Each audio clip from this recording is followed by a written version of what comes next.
Salut les amis. Aujourd'hui on va parler des processus transgénérationnels. On comprend pas forcément tout ce que ça veut dire, alors que c'est des processus relativement simples et accessibles. Et qu'au travers de tout ça, en fait, on va parler tout simplement des schémas conscients et inconscients qui les régissent. Bienvenue sur Atmos, From Atom to Cosmos. N'hésitez pas à sonner la cloche et à vous abonner à la chaîne pour la soutenir. C'est gratuit et ça donne de la force. Que sont ces processus transgénérationnels? Déjà, c'est quelque chose qui n'est pas forcément nouveau dans la psychologie ou la psychanalyse. Il y a un psychanalyste ou psychiatre d'ailleurs aussi dans sa fonction que j'adore, qui est Carl Jung, qui a commencé à définir un peu tous ces termes. Et puis après, ça a été repris et adapté dans l'histoire plus moderne. Donc, ce qu'il faut comprendre, en fait, c'est que transgénérationnel, on parle de cycles qui sont relatifs à la famille.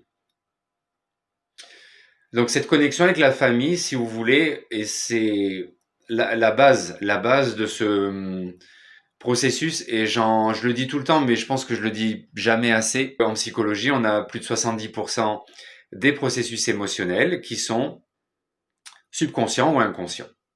Donc l'idée, c'est que si on n'arrive pas à conscientiser ces processus qui sont inconscients, disons qu'on va avoir beaucoup de chances de reproduire des schémas qui éventuellement sont toxiques ou autodestructeurs, qui peuvent paraître de la protection, mais qui restent autodestructeurs. Donc qui nous font du mal à nous et qui nous font du mal aux autres. Donc quand on parle de cycles transgénérationnels, on parle de cycles qui viennent de la famille.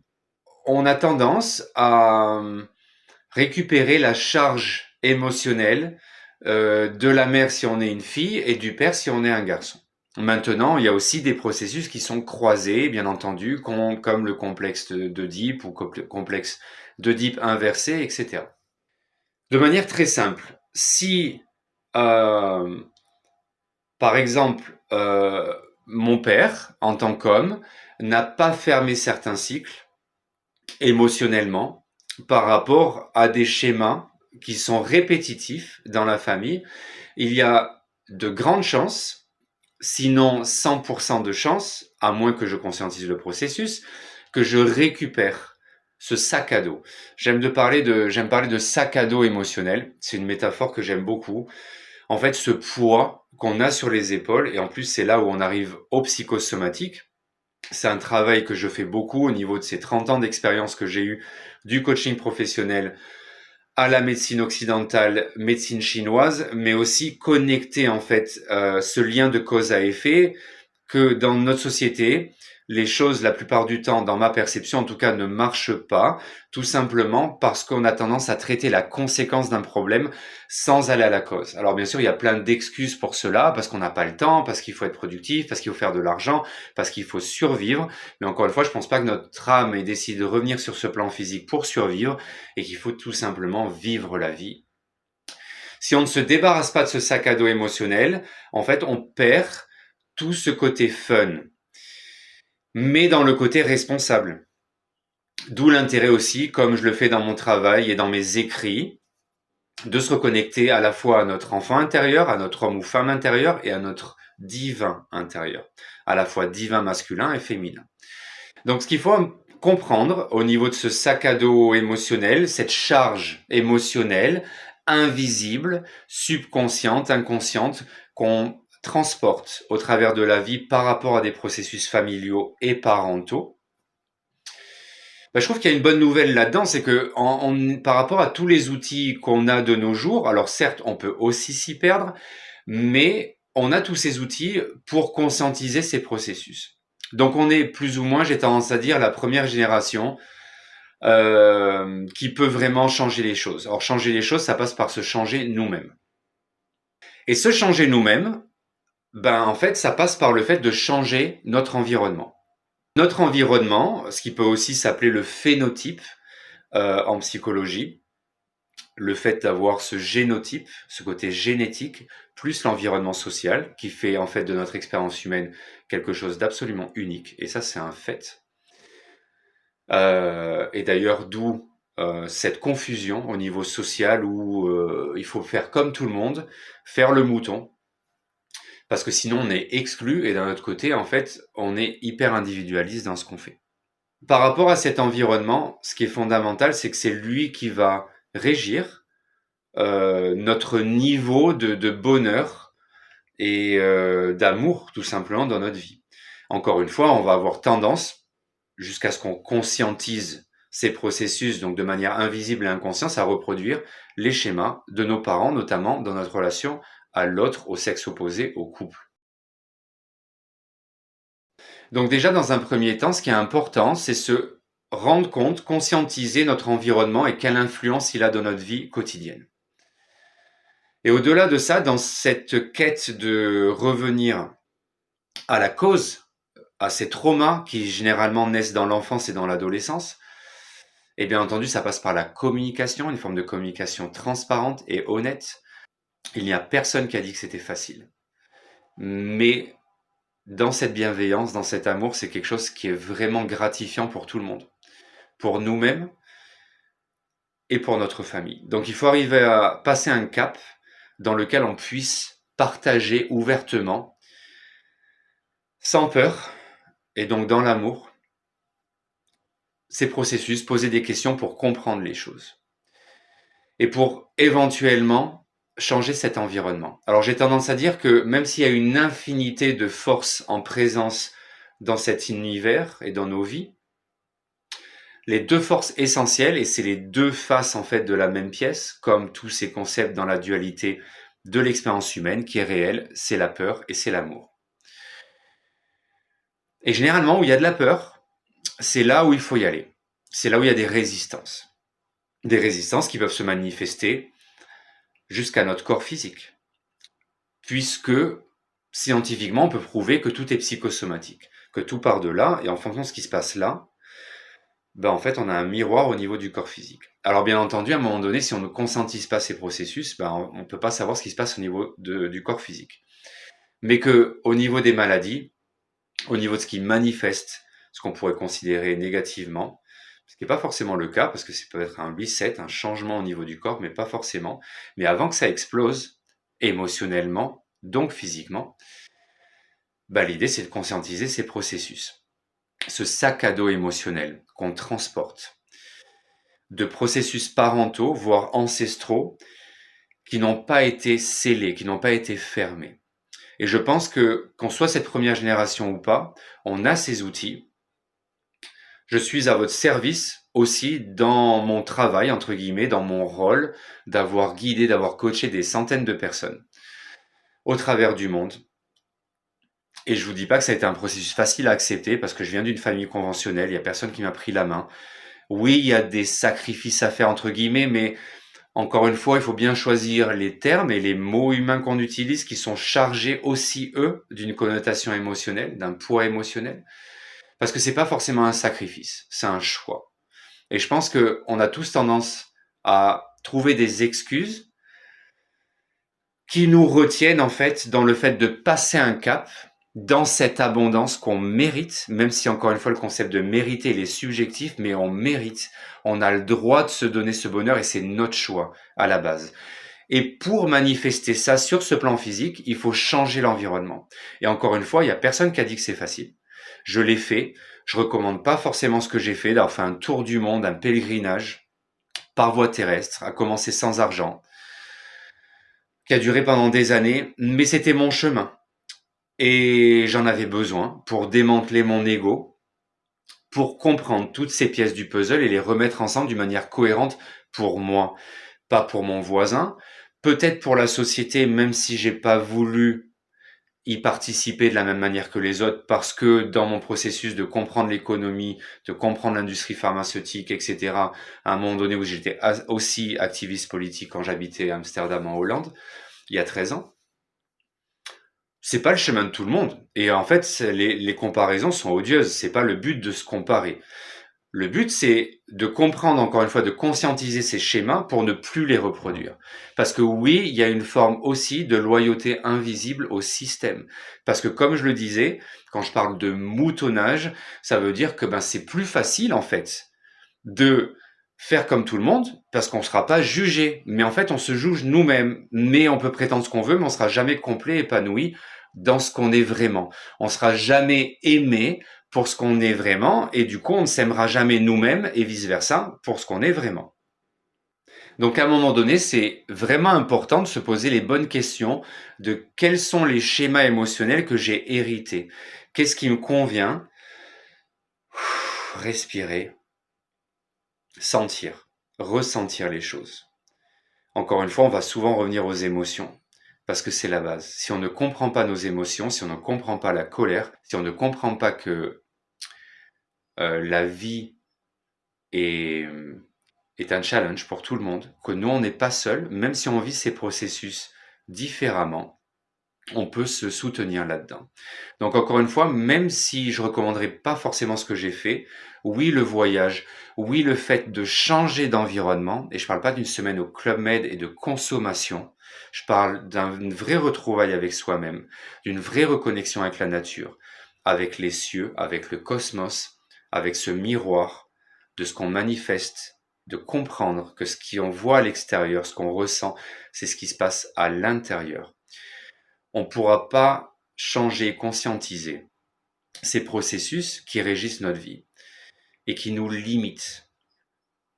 Et c'est intéressant parce que je parle souvent d'une ligne assez fine entre les limites qu'on doit poser, notamment au niveau de la famille, et de vivre sans aucune limitation, dans l'abondance et dans l'expansion. Donc en fait, c'est quoi la différence? La différence, c'est que l'expansion, elle est permanente, elle est exponentielle, et de ces peurs et ces résistances, elles nous limitent dans la manifestation de nos rêves, de nos projets et de l'argent également, surtout au niveau des processus transgénérationnels, encore une fois. Les limites, c'est savoir en fait quelles énergies on décide, au-delà du jugement de la société, de la famille, des autres. Qu'est-ce qui est profitable pour moi? Pas de manière égoïste, parce que personnellement, je suis au service, je suis à votre service, encore une fois. Et je suis au service des autres pour rendre les autres meilleurs et donc pour me rendre moi-même meilleur. Sans penser à un bénéfice financier. Même si au bout du compte, ça reste un équilibre énergétique, bien entendu. Et qu'on a tous besoin d'argent pour vivre, pas pour survivre. Mais qu'à un moment donné, il faut savoir faire ce choix de quelles énergies je décide de rentrer dans ma vie. Encore une fois, il faut ne pas être dans le jugement, justement. Savoir que, en fait, les gens font ce qu'ils peuvent avec les outils qu'ils ont. Effectivement, si on nous a jamais appris quels outils utiliser pour comprendre nos émotions, pour conscientiser ces processus, pour comprendre les processus transgénérationnels, bon, ben, ça va être compliqué en fait avec ce qu'on a. Maintenant, attention, les outils, ils existent. Donc, il y a un vrai choix de changer les choses et donc de se changer soi-même. Si les gens, y compris dans notre famille, ne font pas ce choix, ne veulent pas se prendre la main, et éventuellement tout simplement demander du soutien, de l'aide, parce que ça c'est quelque chose de vrai, quelque chose d'honnête, quelque chose de responsable. Pas dans la victimisation, dans l'amour, dans l'abondance, de voilà à un moment donné, bah écoute Nico, un tel, parce que c'est mon frère, parce que c'est mon père, parce que c'est un ami, parce que c'est un lambda, et on s'en fout en fait du statut. Ce que je veux dire par là, c'est qu'il y a une vraie communication de ok, là je sais plus où j'en suis, je suis perdu, j'ai besoin de soutien, j'ai besoin de guidance. Mais c'est très bien d'être perdu. Oui, oui, c'est très bien d'être perdu. Parce que c'est ce qui nous permet de mettre les choses au clair, d'introspecter, d'intégrer. On n'a jamais le temps d'intégrer, de s'asseoir, d'intégrer et d'avancer et de transcender. Encore une fois, on sait que c'est des lois physiques, c'est pas spirituel. On sait que par exemple, l'énergie ne peut pas disparaître. Elle peut juste être changée. Donc c'est vraiment important de pouvoir concevoir ces choses, les intégrer pour pouvoir avancer dans la vie. À un niveau personnel, j'ai fait ce voyage autour du monde et donc j'ai écrit ce livre qui s'appelle Les 5 phases de la liberté, que je vous recommande vraiment, même si c'est mon chemin, je l'ai adapté d'une certaine manière où ça puisse résonner avec tout le monde, avec l'expérience de vie de chaque personne, dans le fait qu'elle soit unique. Et pour finir cette vidéo, j'aimerais vous amener à introspecter, à réfléchir qu'est-ce que vous voulez amener et transcender en 2026? Quelle blessure vous voulez laisser derrière? Je vous invite à prendre une feuille de papier, à vous poser tranquillement et à écrire en fait ces intentions. La partie de qu'est-ce que vous voulez laisser derrière, qu'est-ce que vous voulez transmuter, encore une fois, pas que ça disparaisse, parce que c'est pareil que l'ego, ça ne disparaît pas, on peut juste devenir conscient des processus qui régissent notre vie. Et éventuellement, vous faire même une petite cérémonie et vous poser et brûler et transcender, comme le phénix, renaître dans cette renaissance personnelle. Éventuellement, prendre une autre feuille de papier et écrire qu'est-ce que vous voulez manifester en 2026. Si vous deviez vous focaliser sur certaines choses, des objectifs conscients et sous-objectifs conscients et réalistes, mais en allant plonger aussi dans votre rêve, j'ai toujours tendance avec mes clients ou avec mes étudiants à dire, OK, pour vous détacher, pour vous mettre en tant qu'observateur absolu, posez-vous la question, si l'argent n'existait pas, qu'est-ce que vous feriez? Alors vous allez dire, oui, l'argent, ça existe. Oui, certes. Mais encore une fois, par rapport au côté multidisciplinaire de la vie que j'ai eu, ces 30 dernières années, j'ai bossé dans une multitude d'environnements différents, que ça soit la restauration, que ça soit le côté thérapeutique, médecine, que ça soit le côté business, coaching, que ça soit le côté sport professionnel, entraînement, tout ce que vous voulez. À un moment donné, il y a une ligne conductrice là-dedans qui est que si votre intention principale c'est l'argent, ça ne marchera pas. Ou au mieux, ça marchera d'un point de vue matériel, mais vous ne serez jamais heureux et épanoui dans ce que vous faites. Donc l'argent vient au travers de la passion. Et donc au travers de ça, d'aimer ce que vous faites. Et d'être aimé pour ça. Et au travers de ça, il y a un fleurissement personnel et collectif. Et donc il y a une abondance. Et donc l'argent fait partie de cette abondance. Merci beaucoup pour ce partage. Merci beaucoup d'avoir pris votre temps et votre énergie pour passer un petit moment avec moi. Encore une fois, je vous invite à vous abonner à la chaîne et à appuyer sur la cloche pour être averti des événements, des vidéos, quand ça sera le cas. Je vous annonce également que cette vidéo sera corrélée à une newsletter qui est hebdomadaire par rapport à un côté plus astrologie, toujours dans cette idée de corréler l'esprit et la science de manière concrète pour qu'on puisse apporter des outils qui répondent aux besoins et attentes de chacun et chacune pour que tout le monde puisse se reconnecter à son essence personnelle à partir d'une école de la vie réellement et de l'univers qui s'appelle donc Atmos, From Atom to Cosmos. Vous pouvez complètement soutenir ce projet si ça vous intéresse ou avoir plus d'informations au travers de Patreon. Je mets tous les liens en description. Vous pouvez avoir accès à mes livres à la fois électroniques et physiques au travers à la fois de Patreon et du site Lulu. Nous ouvrons enfin cette école de la vie et au travers de retraites dans un premier temps. Donc ça sera deux retraites au Maroc, corrélées au cycle astrologique et astronomique. Donc ça sera pour l'équinoxe au printemps, entre le 15 mars et début avril. Je vous ferai passer les flyers, les informations si ça vous intéresse. N'hésitez pas à me contacter ou une personne de mon équipe. Je vous souhaite tellement d'amour, d'épanouissement pour cette année 2026. Je vous le redirai de vive voix et en live. On essaiera de se faire un petit live. Vous me dites en commentaire si ça vous intéresse. Je vous souhaite vraiment de bien intégrer, de bien introspecter par rapport à ces cycles, notamment ce dont on a parlé au niveau des cycles transgénérationnels, ce que vous décidez de garder dans votre vie, ce que vous décidez de lâcher prise pour transporter dans 2026, enlever ce sac à dos émotionnel, vous alléger, vous aimer, de la santé, du bonheur. Je vous embrasse très fort et je vous dis à très bientôt. Merci.